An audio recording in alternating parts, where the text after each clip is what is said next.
Bismillahirrahmanirrahim. Assalamualaikum warahmatullahi wabarakatuh. Alhamdulillahirabbil alamin wal aqibatu lil muttaqin wa ala udwana 'alad dhalimin. Wassalatu ala khairi khalqihi sayyidina wa maulana Muhammadin wa ala alihi ajma'in, amma ba'd. Segala puji dan syukur hanya milik Allah Subhanahu wa ta'ala, pemilik semesta alam. Wal aqibatu lil muttaqin. Akhir yang baik adalah bagi orang-orang yang bertakwa. Wala udwana illa 'ala zalimin. Dan tidak ada balasan yang buruk kecuali bagi orang-orang yang zalim. Wassalatu ala khairi khalqihi sayyidina wa maulana Muhammadin wa ala alihi ajmain. Dan tambahan rahmat serta keagungan semoga terlimpah curah kepada makhluk yang terbaik, baginda yang mulia, habibana wa nabiyana wa maulana Muhammadan sallallahu alaihi wasallam. Kepada keluarga, para sahabat, tabi'in, al-alim ulama, dan kita sekalian umatnya, mudah-mudahan kelak kita mendapat syafaat dari baginda yang mulia Rasulullah Muhammad sallallahu alaihi wasallam. Hadirin pemirsa di Via TV yang dirahmati oleh Allah Subhanahu wa ta'ala. Setiap kita sekalian tentu berpotensi untuk melakukan kesalahan. Setiap kita sangat berpotensi untuk melakukan dosa. Dan tidak ada seorang pun di antara kita sekalian yang hidupnya bersih tanpa dosa. Dan sebaik-baik orang yang pernah berbuat dosa adalah orang yang bertaubat kepada Allah Subhanahu wa ta'ala. Hadis riwayat Imam Ibnu Majah. Hadirin pemirsa di Via TV yang dirahmati oleh Allah Subhanahu wa ta'ala. Rasanya kita sekalian susah untuk tidak berdosa. Rasanya susah kita sekalian untuk tidak maksiat kepada Allah Subhanahu wa ta'ala. Mata kita, telinga kita, tangan kita, hati kita, mulut kita. Kadang tidak terasa kita berbuat sesuatu, itu adalah dosa. Maka tentu di dalam majelis yang mulia ini, mari kita gantungkan seluruh harapan-harapan kita hanya kepada Allah Subhanahu wa ta'ala. Semoga Allah Subhanahu wa ta'ala memberikan rahmat dan karunia-Nya kepada kita sekalian. Amin ya rabbal alamin. Hadirin pemirsa di Via TV yang dirahmati oleh Allah Subhanahu wa ta'ala. Baginda yang mulia Rasulullah Muhammad sallallahu alaihi wasallam bersabda, Al-Fajirur Raji rahmatullahi ta'ala.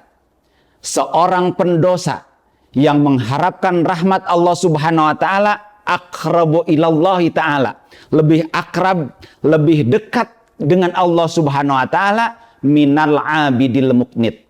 Daripada seorang abid, daripada seorang ahli ibadah yang putus asa dari rahmat Allah Subhanahu wa ta'ala.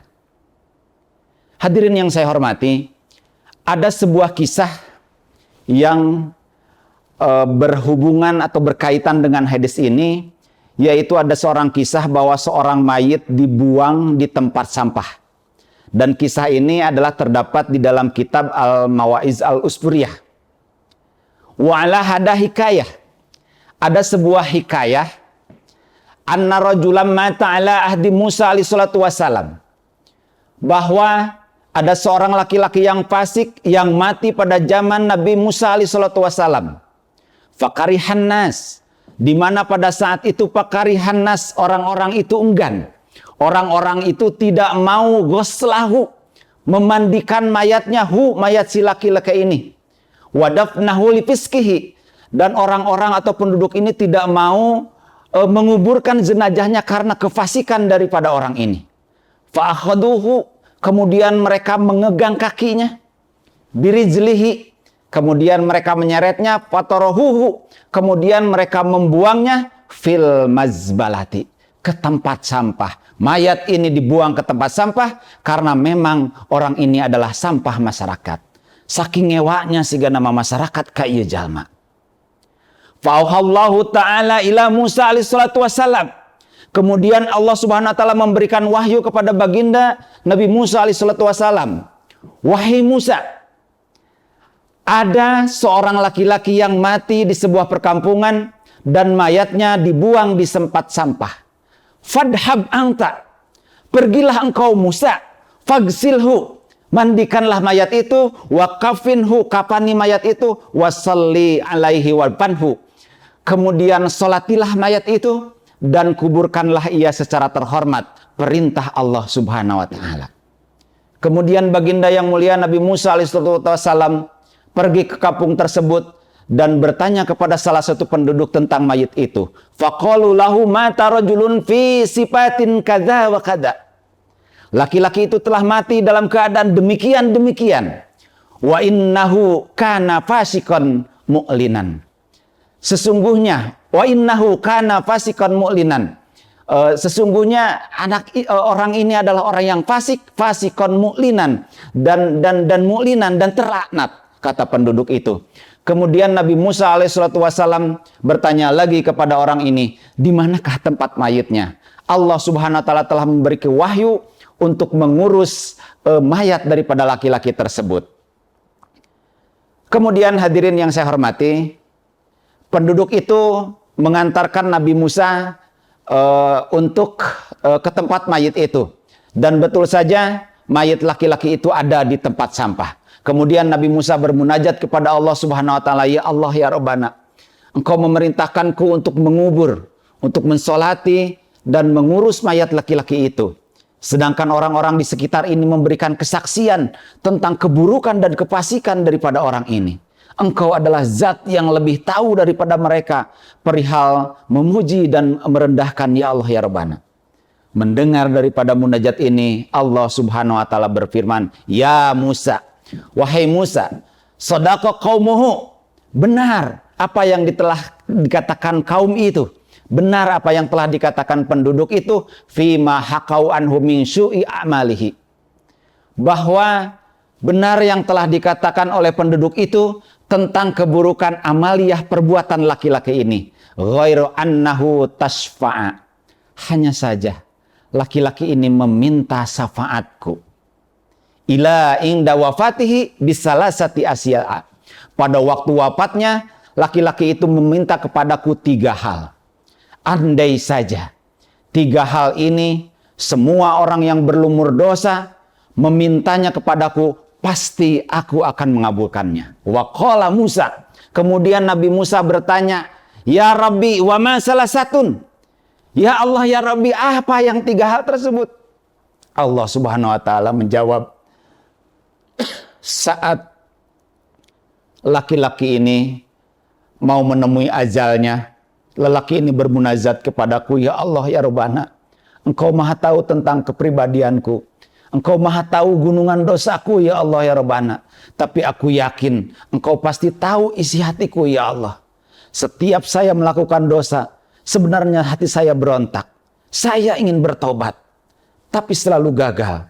Memang betul aku adalah pelaku maksiat, tetapi sebenarnya hatiku membenci kemaksiatan. 1. Kemudian yang kedua, ya Allah ya Rabbana, sesungguhnya Engkau tahu kedudukanku ya Allah, pasti setara dengan orang-orang yang fasik. Namun meski begitu, di dalam hatiku aku lebih suka berteman dengan orang-orang yang soleh. 2, aku lebih suka dengan cara mereka yang sangat juhud. Aku lebih suka duduk bersama mereka, dan aku lebih mendahulukan urusan mereka daripada urusan-urusan orang-orang yang berdosa. Hadirin pemirsa di Pia TV yang dirahmati oleh Allah Subhanahu wa taala.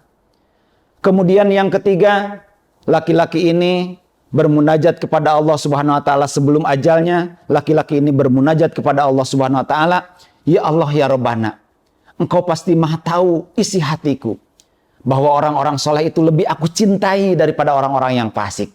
Andai saja ada 2 orang yang soleh, satu fasik, maka aku pasti akan mendahulukan kebutuhan orang-orang yang soleh. Jika Engkau mengampuni semua dosa-dosaku, maka para kekasihmu akan bergembira dan setan pasti akan bersedih. Kemudian Allah Subhanahu wa taala berfirman, orang ini telah mengakui semua dosa-dosanya dan telah aku ampuni seluruh dosa-dosanya. Allahu Akbar.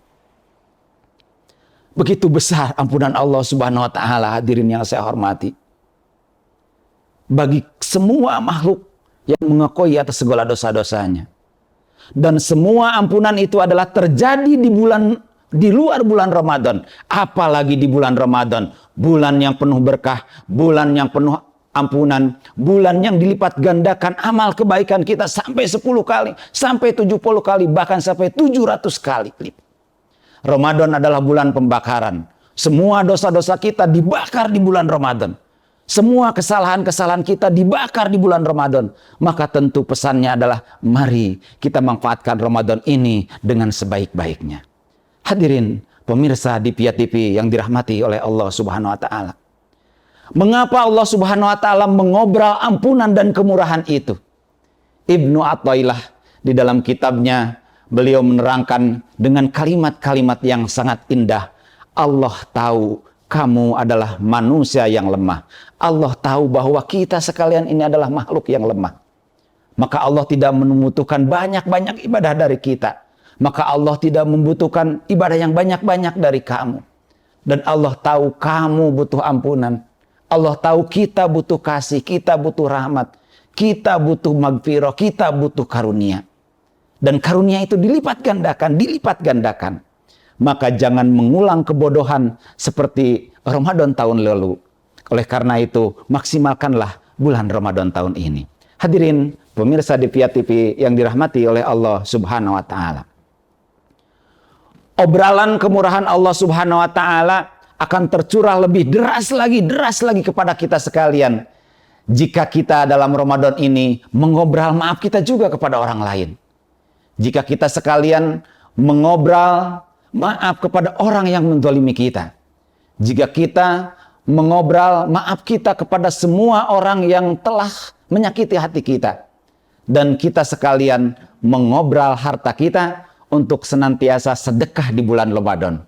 Karena sedekah di bulan Ramadan adalah sedekah yang paling utama. Hadirin pemirsa di Pia TV yang dirahmati oleh Allah Subhanahu wa taala. Dari kisah ini kita bisa ambil salah satu pelajaran, yaitu kita sekalian tidak boleh memvonis siapapun di antara kita bahwa dia itu ahli neraka. Karena urusan surga dan neraka adalah urusan Allah Subhanahu wa taala. Kita sekalian bukan panitia surga. Qul ya ibadiyalladzi asrafu ala anfusihim. Katakanlah Muhammad, wahai hamba-hambaku yang melampaui batas dan menzalimi diri mereka sendiri, la taqnatu mir rahmatillah. Maka janganlah berputus asa dari rahmat Allah Subhanahu wa taala. Innallaha yaghfirudz dzunuba jami'a. Sesungguhnya Allah Subhanahu wa taala Maha mengampuni dosa-dosa kita semua. Yaghfirudz dzunuba jami'a. Maka hadirin yang saya hormati, tentu pesannya adalah jangan berputus asa dari rahmat Allah Subhanahu wa taala. Gantungkan semua harapan-harapan kita hanya kepada Allah Subhanahu wa taala. Kita laksanakan puasa kita ini dengan penuh keikhlasan, dengan penuh pengharapan. Pengharapan atas apa?